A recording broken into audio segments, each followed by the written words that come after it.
भिक्षाम देहि, भिक्षाम देहि।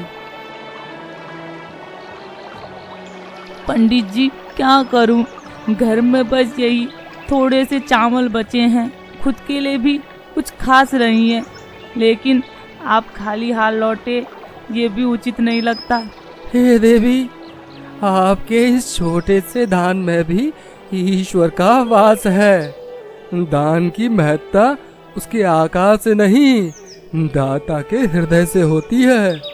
ईश्वर आपको और आपके परिवार को सुख शांति प्रदान करे। यह आपका बड़प्पन है पंडित जी, परंतु आप भी तो इतने कष्ट झेल रहे हैं। देवी, कष्ट सहना तो मानव जीवन का स्वाभाविक हिस्सा है, परंतु दूसरों की सहायता करना ही सच्चा धर्म है।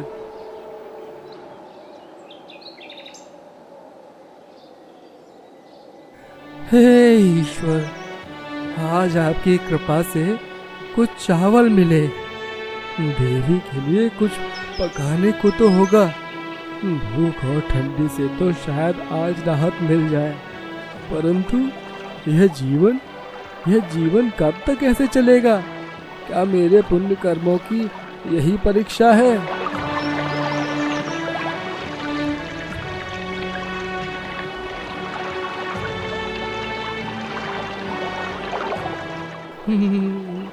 कभी कभी मन विचलित हो जाता है प्रभु। सोचता हूँ, क्या सच में आपने हमें इस कठोर परीक्षा के लिए चुना है? परंतु फिर ध्यान आता है, जिसने सच्चे मन से आपका नाम लिया उसके जीवन में अंधकार ज्यादा देर तक टिक नहीं सकता।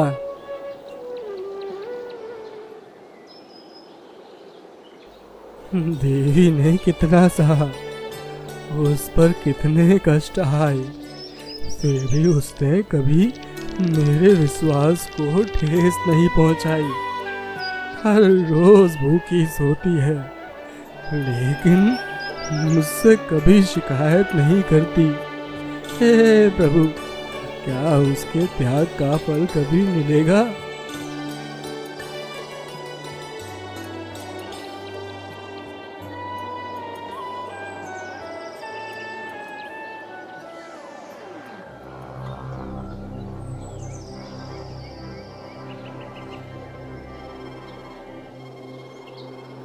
हे भाई, क्या हाल है तुम्हारा? यहाँ इस तरह क्यों पड़े हो? कुछ तो बोलो। बाबा, 3 दिन हो गए, कुछ खाया नहीं। भूख ने शरीर को तोड़ दिया। मेरे बच्चे, मेरी बीवी सब भूखे हैं। हे राम, तुम्हारे छोटे छोटे बच्चे भूखे हैं, यह सुनकर तो मेरा हृदय चित्कार कर रहा है। तुमने मदद क्यों नहीं मांगी? मैं निकला तो था कुछ मांगने के लिए, परंतु रास्ते में ही भूख के कारण गिर गया। अब तो अपने कदम उठाने के लिए भी क्षमता नहीं है। लो, इसे अपने बच्चों और पत्नी के लिए ले जाओ। तुम्हारी भूख मुझसे अधिक है। प्रभु ने चाहा तो मैं 1 और दिन उपवास रख लूंगा। परंतु बाबा, आप तो खुद भिक्षा मांगकर गुजारा करते हैं, आप यह त्याग कैसे कर सकते हैं? यह त्याग नहीं, मेरा धर्म है। जब किसी के जीवन को बचाने का अवसर मिले तो उसे चूकना पाप है। मेरी भूख 1 दिन और सहन हो जाएगी, पर तुम्हारे बच्चों के आंसू सहन नहीं कर पाऊंगा। आप जैसे लोग ही भगवान के रूप हैं। मुझे विश्वास है कि आपका यह त्याग व्यर्थ नहीं जाएगा। भगवान आपको आशीर्वाद दें।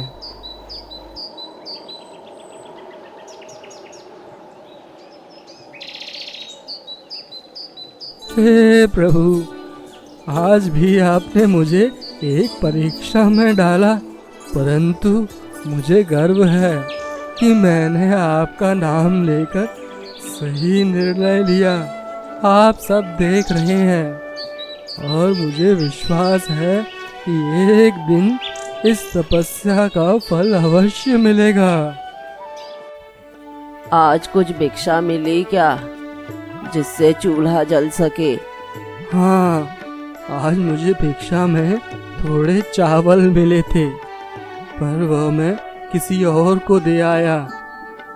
किसी और को दे आए? पंडित जी, ऐसा क्या हुआ जो हमें खाली पेट सोने के लिए छोड़ आए? ये ठंड और भूख अब असहनीय हो रही है।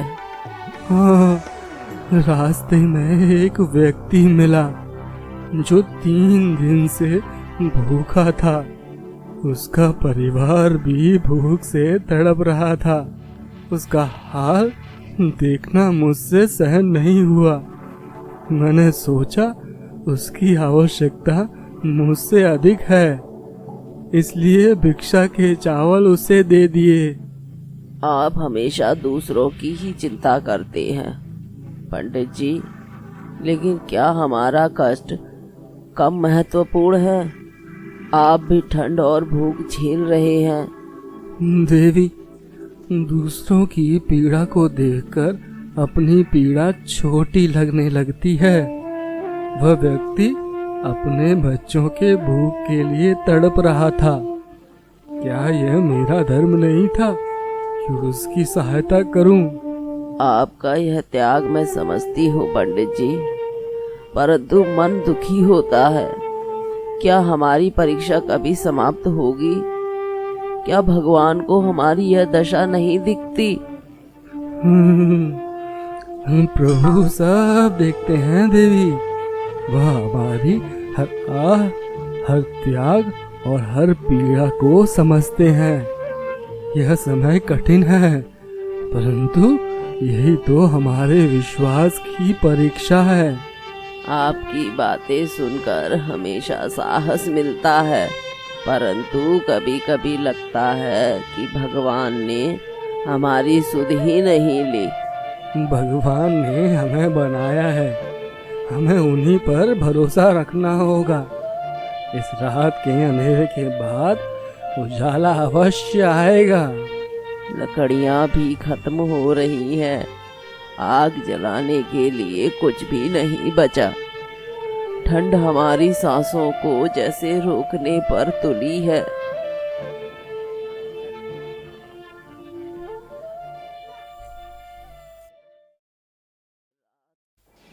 रात किसी तरह कट गई, लेकिन अब आगे क्या? हमारे पास ना भोजन है, ना लकड़ी, ना ही कोई सहारा।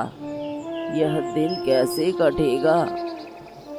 देवी, हर रात के बाद दिन आता है और हर कष्ट के बाद सुख। यह दिन भी कट जाएगा, बस हमें धैर्य रखना होगा। आपके विश्वास की परीक्षा तो अनंत है पंडित जी, लेकिन क्या यह सही है कि हम हर दिन भगवान की कृपा की आस में भूखे सोते रहें? देवी, जीवन की यही कठिनाई तो हमें सिखाती है कि संतोष सबसे बड़ा धन है। हमारे पास कुछ नहीं है, लेकिन हमारे पास एक दूसरे का साथ है। यह सबसे बड़ी पूंजी है।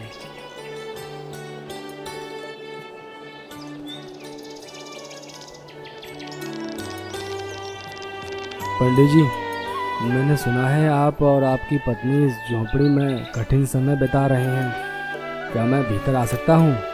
जी प्रभु, यह झोपड़ी तो आपकी ही है। कृपा करके भीतर पधारें, परंतु क्षमा करें, हम आपका उचित आतिथ्य नहीं कर पाएंगे। हमारे पास देने को कुछ भी नहीं है। आपका त्याग और आपका धर्म ही मेरा स्वागत है। आप जो करुणा और दया दूसरों पर दिखाते हैं वही भगवान का सच्चा पूजन है। आप कौन हैं जो हमारे कष्टों के बारे में सब जानते हैं? मैं वही हूँ जिसे आप हर दिन अपनी प्रार्थनाओं में पुकारते हैं। मैं वही हूँ जो आपकी भिक्षा से अन्न पाता हूँ। पंडित जी, आपने कल जिस व्यक्ति को चावल दिए वह कोई और नहीं, मैं ही था।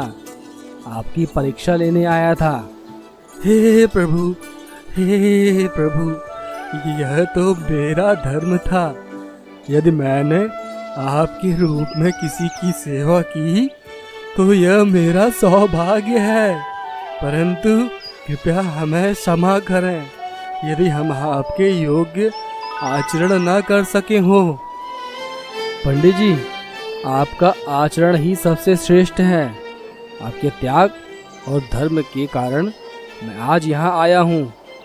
अब आपका कष्ट समाप्त होगा। आपकी झोपड़ी अब कभी खाली नहीं रहेगी। आपके जीवन में सुख और संतोष का वास होगा। पंडित जी, यह सब भगवान का चमत्कार है। उन्होंने हमारी सुन ली। हाँ देवी, यह भगवान की कृपा है। उन्होंने हमारे विश्वास और त्याग को स्वीकार किया। यह दिन हमें जीवन भर याद रहेगा।